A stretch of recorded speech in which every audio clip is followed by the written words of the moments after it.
दोस्तों, दुनिया के सबसे बड़े चुनाव पर सबकी निगाहें इस समय रुकी हुई है। हर एक देश इस समय अमेरिका में राष्ट्रपति चुनाव के ऊपर अपनी निगाहें टिकाए हुए है। इसी पर बड़े अपडेट के साथ हम इस समय आपके साथ मौजूद हैं। बड़ा अपडेट आप ये ले लीजिए कि मतगणना जारी है और 16 राज्यों में डोनाल्ड ट्रंप इस समय आगे चल रहे हैं।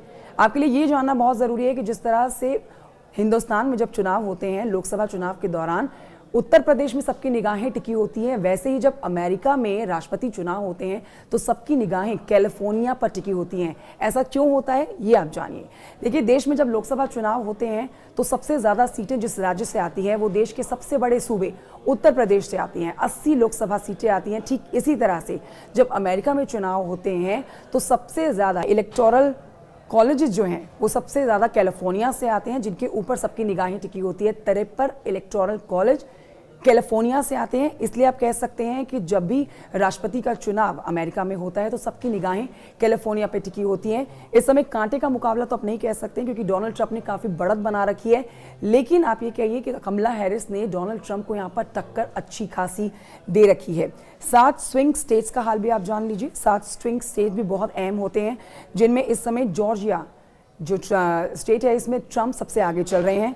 इसके अलावा पेंसिल्वेनिया में कमला हैरिस आगे चल रही हैं। नॉर्थ कैरोलिना में ट्रंप आगे चल रहे हैं। मिशिगन में भी ट्रंप आगे चल रहे हैं। विस्कॉन्सिन में डोनाल्ड ट्रंप आगे चल रहे हैं। नेवादा रुझानों में अभी फिलहाल यहाँ पर प्रतीक्षा की जा रही है, यहाँ से अभी पूरी तरह से नतीजे सामने नहीं आए हैं।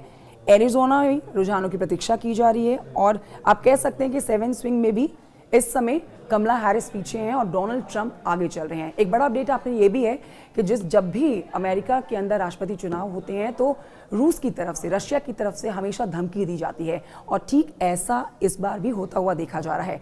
लेकिन अमेरिका की तरफ से साफ कर दिया गया है जितने भी फ़ोन कॉल्स और मेल्स आए हैं वो सब इन इलेक्शंस को प्रभावित करने के लिए ही किए गए हैं, तो इस तरह की धमकियों पर ध्यान देने की ज़रूरत नहीं है। बहरहाल आज ये तस्वीर साफ हो जाएगी कि आखिर कौन बाजी मारता है अमेरिका में राष्ट्रपति पद की, डोनाल्ड ट्रंप या फिर कमला हैरिस।